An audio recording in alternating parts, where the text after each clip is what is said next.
नमस्कार, news India Bihar network में आपका स्वागत है। मैं हूं सौरभ। बता दें कि आज महागठबंधन का नरेंद्र मोदी की सरकार के खिलाफ बढ़ती महंगाई, भ्रष्टाचार एवं कई मुद्दों को लेकर दरभंगा में धरना प्रदर्शन किया गया। यहां हजारों की संख्या में किसान, मजदूर, महिला, पुरुष ने प्रदर्शन किया। महागठबंधन के कई दल के नेता मौजूद थे। बहादुरपुर के पूर्व विधायक भोला यादव ने बढ़ती महंगाई के खिलाफ और कहा कि मोदी सरकार देश की संपत्ति को पूंजीपतियों के हाथ से बेच रही है और जनता का हक छीन रही है। देखिए क्या कुछ कहा राजद के पूर्व विधायक भोला यादव ने।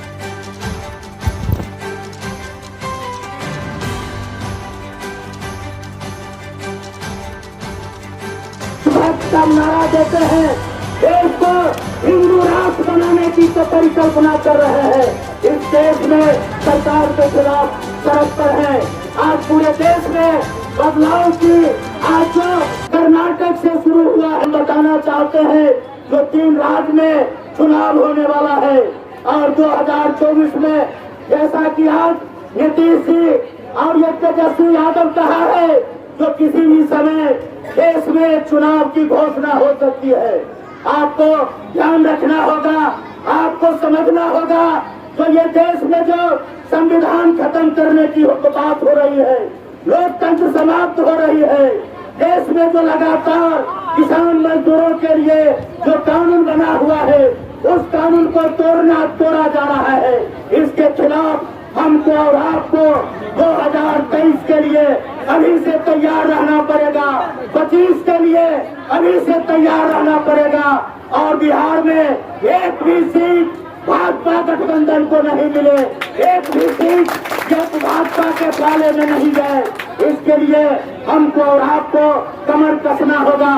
बहादुरपुर के साथियों, यहाँ लगातार सांप्रदायिक ताकत के खिलाफ लगातार यहाँ गरीब किसान मजदूरों का लड़ाई यहाँ होता रहा है और आज महागठबंधन के लोग एक मंच पर आए हैं और महागठबंधन के लोगों ने तय किया, पटना से नहीं, ये सड़क पर हमको जाना पड़ेगा, गांव में हमको जाना पड़ेगा, पंचायत में हमको जाना पड़ेगा, ब्लॉक में हमको जाना पड़ेगा। और आज हम लोग यहाँ ब्लॉक पर आए हैं, प्रखंड पर आए हैं, केंद्र सरकार के, नरेंद्र मोदी के सरकार के विफलता के खिलाफ। ये जो नरेंद्र मोदी का 9 साल रहा है, जो पूरा आज देश के अंदर नरेंद्र मोदी प्रचार कर रहे हैं, जो नई उपलब्धि है, जो जंतर मंतर पर हमारे देश की पहलवान बेटियां आज अपने उनके साथ जो यौन के खिलाफ जब आंदोलन करती है, उनके बातों को कोई सुनता नहीं है और सुप्रीम कोर्ट के आदेश पर मुकदमा दर्ज होता है और कार्रवाई की मांग। महागठबंधन की तरफ से आज धरना दिया जा रहा है, क्या उद्देश्य है, किस लिए दिया जा रहा है? धरना ये नहीं है, ये महाधरना है और महाधरना का आयोजन हम लोग महागठबंधन के सारे घटक दल मिलकर के किए हैं। ये मूल रूप से बिहार के अंदर बिहार सरकार के द्वारा जो जातिगत जनगणना कराया जा रहा था, उस जनगणना पर कहीं न कहीं रोक लगा दी गई है।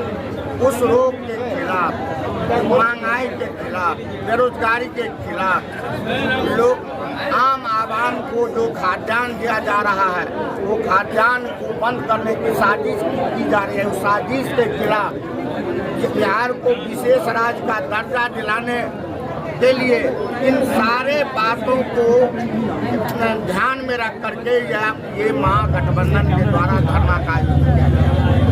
केंद्र में जो बैठी आदरणीय मोदी जी के जो सरकार है, उस सरकार के खिलाफ ये धरना है।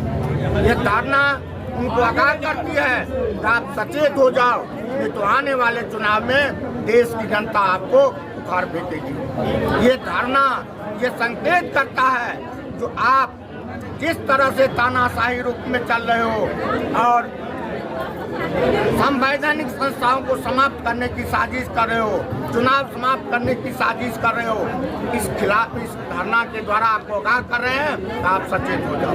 कितने दलों के लोग इस धरने में शामिल हैं? इसमें मुख्य रूप से 6 दलों के लोग शामिल हैं, जिसमें राष्ट्रीय जनता दल, कांग्रेस, CPI-ML, CPI, जदयू और ये CPI-M, ये सारे दल मिलकर के हम लोग धरना का आयोजन किए हैं। और ये महाधरना संदेश पूरे राज्य में दे रहा है, हर एक प्रखंड में आयोजित हुआ है। ये संदेश जा रहा है कि भारतीय जनता पार्टी की जो केंद्र में सरकार है वो तानाशाही रवैया अपना खत्म करे और देश में हम चैन लोगों को जिए और जीने दे। ये 2024 के लोकसभा चुनाव की तरह से एक तरह माना जाए कि आंदोलन आज से आप 2024 की तैयारी भी शुरू की आज से?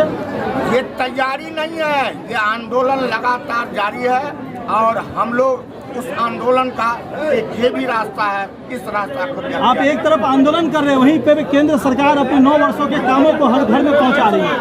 9 वर्षों में 85 लाख करोड़ कर्जा लिया गया और पूरे ये आजादी के बाद आज तक मात्र 55 लाख करोड़ कर्जा लिया गया था। ये 9 वर्षों में 85 लाख करोड़ ले लिए। आप हमें बताइए देश की जनता कैसे जा रहा है? ये मालगुजारी के नाम पर टैक्स लिया जा रहा है, नगर निगम के नाम पर टैक्स लिया जा रहा है, हर जगह ये पैसा जनता से उगाही किया जा रहा है। जनता महंगाई से परेशान है। जो गैस 400 रुपए में मिलता था 1300 रुपए में मिल रहा है। ये 9 वर्षों का प्रतिफल है। तो आप बताएं जो ये कहाँ ले जा रही थी? तो क्या आप उस जैसे 9 साल की कामों को वो घर घर पहुंचा रही है, तो आप उनके उन कामों को दिखाने की सच्चाई रखिएगा? आप सभी पार्टियां घर घर तौर से 9 वर्षों में उनका काम रहा है। रेलवे बेच दिए, जितने भी संवैधानिक ये ऑर्गेनाइजेशन है सबको, जैसे कि आप ले लीजिए जितने प्राइवेट सेक्टर का भारत सरकार का उपक्रम था, सबके जमीन को औने पौने भाव में बेच रहे हैं। जब आदमी का आर्थिक स्थिति डमाडोल होता है तो अपनी परिसंपत्ति बेचता है। तो देश के परिसंपत्ति को बेच करके ये विकास दिखाना चाहते हैं। यदि विकास की बात रहती, यदि इनके पास पैसा रहता तो परिसंपत्ति बेची नहीं जाती। वहीं एम्स को लेकर के उन्होंने आप सभी पार्टियों का आड़े हाथ लिया है कि एम्स का गेम खेल रहे हैं आप लोग। मैं एक बात बता देना चाहता हूँ, तो एम्स के लिए जो जमीन दिया गया है वो दरभंगा की मिट्टी है और उसी मिट्टी पर DMCH में 11 मंजिला मकान बन के तैयार हो गया।